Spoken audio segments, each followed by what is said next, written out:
CBI की विशेष अदालत रांची में ये है और ठीक बिल्डिंग के सामने में आपको आरजेडी के तमाम कद्दावर नेता दिख जाएंगे। फैयाज साहब हैं, फैजल अली हैं, विनोद श्रीवास्तव हैं, आपको अब्दुल बारी सिद्दीकी, श्याम रजक जी, सब तमाम नेता हैं। आप यहाँ पर मौजूद हैं, हताश नज़र आ रहे हैं, निराश नज़र आ रहे हैं। क्या मनोबल टूटा है, ये हम इनसे बात करते हैं एक एक करके। जी श्याम जी बताइए। देखिए, हम हताश नहीं हैं, निराश हैं। और निराश हम ही नहीं, इस देश की करोड़ों जनता में निराशा है, मर्माहत है। क्योंकि देश में जिस तरह की धारा बह रही है, उस धारा को तोड़ने का काम, उस धारा को रोकने का काम राष्ट्रीय जनता दल और लालू यादव के नेतृत्व में ही होगा। आपको लग रहा है सिद्दीकी साहब की जो फैसला आया है वो उससे आप लोग टूट गए हैं या भरोसा आप लोग का टूटा है? नहीं, हम टूटे नहीं हैं। हम मजबूत होंगे और हम कामयाब होंगे, ये ऐसा हमारा विश्वास है। और लालू यादव ने उस समाज को जो बेजुबान था उसको जुबान दी, जो अधनंगे थे उनको जो है कपड़ा पहनना सिखाया, जो शिक्षा से वंचित थे उनको शिक्षा दिलाने का काम किया। तो हम ये कह सकते हैं कि निराशा जरूर है, मर्माहत भी हम हैं।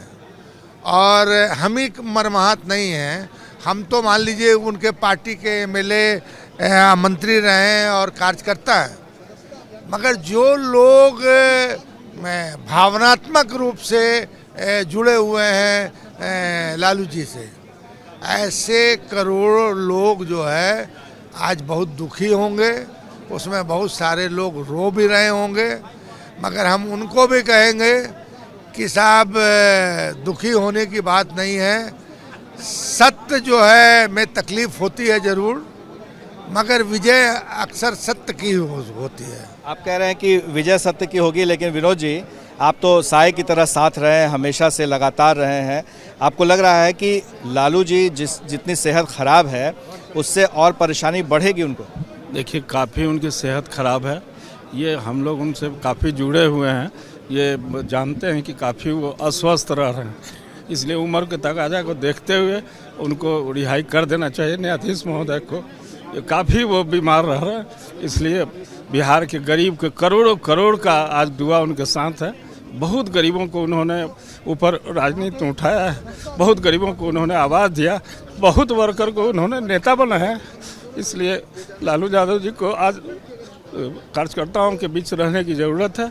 वैसे कोई भी अब मतलब बिहार में आदरणीय तेजस्वी यादव जी पूरा कमान संभाल लिए हैं। आप काफ़ी भावुक हो रहे हैं, आपकी आंखों में आंसू आ रहे हैं। तेजस्वी जी पूरा संभाल लिए हैं। अब चूँकि हम उनसे काफ़ी जुड़े हुए हैं, उस परिवार से, इसलिए हमको काफ़ी दर्द हो रही है। काफी टूट चुका लगता है विनोद जी।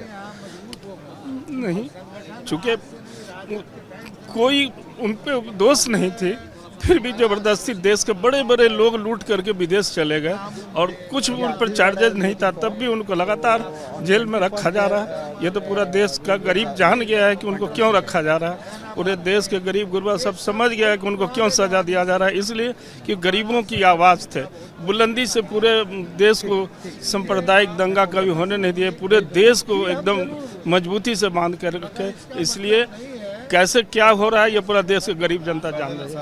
आप ये बताइए कि ये जो सज़ा का ऐलान हुआ है, इसके बाद से आप लोगों के अंदर में क्या चल रहा है? देखिए, हम लोग बिल्कुल पूरे तौर पे निराश तो कह ही नहीं सकते हैं, लेकिन एक बहुत बड़ा सवाल है। आप प्रकाश जी बहुत दिन से पत्रकारिता में हैं, भारत में इतिहास रहा है घोटालों का, स्कैम्स का। एक भी आप अपने एक्सपीरियंस से बता दिए, किसी भी एक घोटाले में, चाहे वो बोफोर्स हो या अभी नीरव मोदी का मामला हो, किसी में किसी को सज़ा होते हुए देखा है आपने? वो स्कैंडल्स, वो स्कैम, वो भ्रष्टाचार के केसेस जिससे देश की सुरक्षा पे आँच आ रही थी, जिससे भारत की सरकार गिर गई, उसमें जेल नहीं हुआ। लेकिन एक राज्य स्तरीय मामले में जिस तरह से ताबड़तोड़ चार्जशीट फाइल की और एक के बाद एक केसेस में माननीय लालू प्रसाद यादव जी को जेल हुई, ये अपने आप में एक बहुत बड़ी बात है। रहा सवाल ये कि हम लोग पूरे तौर पे संगठन के तौर पे और जन जन तक इन लोगों का पैगाम पहुंचाएंगे। लालू यादव का जो गुनाह है, जो मुझे दिखता है, वो ये है कि गरीबों की आवाज़ थे। लोग कहते हैं लालू यादव ने क्या किया है। लालू यादव ने गरीबों को अगर स्वर्ग नहीं भी दिया तो उनको स्वर दिया है, और उनका ये स्वर देना ही कहीं ना कहीं उनका सबसे बड़ा गुनाह बना। आपको लगता है कि बहुत बड़ा झटका है? नहीं, पार्टी के लिए कोई झटका नहीं है। पार्टी एकदम मुत्तहिद है। तेजस्वी जी के नेतृत्व में एकदम पूरे तरीके से, पूरे तौर पर संगठित है, कहीं कोई दिक्कत नहीं। शक्ति सिंह यादव जी, आप तो लगातार इस पे बोलते रहे हैं, सरकार के खिलाफ हमला देते रहे हैं। आपको लग रहा है कि तेजस्वी यादव इस पूरे मसले पे इस बार फिर जेल जाएंगे तो कमज़ोर होंगे?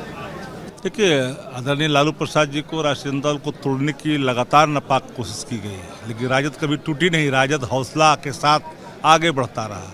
कई ऐसे गवाह और क्षण के गवाह आप हैं कि विपरीत परिस्थितियों में राजद ने ऊंची छलांग लगाई है, और हम इस बात से कहीं न कहीं निराश तो सब लोग हैं जो अपेक्षाएं जिनको थी, लेकिन जो आदरणीय लालू प्रसाद जी की उम्र है, 74 से पार उम्र है, मल्टीपल डिजीज के शिकार हैं, तो स्वाभाविक तौर पर सामयिक रूप से यह अपेक्षित था अवलोकनार्थ। लेकिन जो भी न्यायिक निर्णय आएगा हम सम्मान करते हैं। हम उन लोगों में से नहीं हैं कि पटना उच्च न्यायालय ने कई नरसंहार के मामले में दोषी करार दिया तो उच्च न्यायालय के न्यायाधीश पर टिप्पणी खड़ी कर दी। तो हम इस वर्ग चित्र पर सवाल नहीं खड़ा करते, वो लोग हैं जो वर्ग चित्र पर सवाल खड़ा करते हैं। हम इन सवालों पर हम जानते हैं कि जो चीज़ पहले से चूँकि अनुसंधान करता सीबीआई है, और सीबीआई किसके अधीन है? न्यायालय तो अनुसंधान के आलोक में निर्णय देती है, लेकिन सीबीआई अनुसंधान करता है जो कहीं न कहीं किसी सत्ता की ड्योढ़ी की एक शोभा है। तो स्वाभाविक तौर पर लोगों को ये बात पहले ही से अंदेशा थी।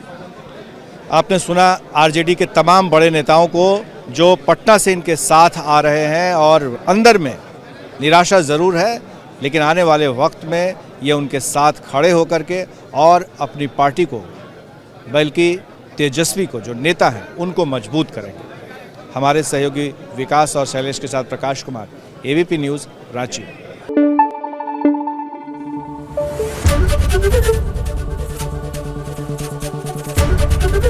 एबीपी न्यूज़ आपको रखे आगे।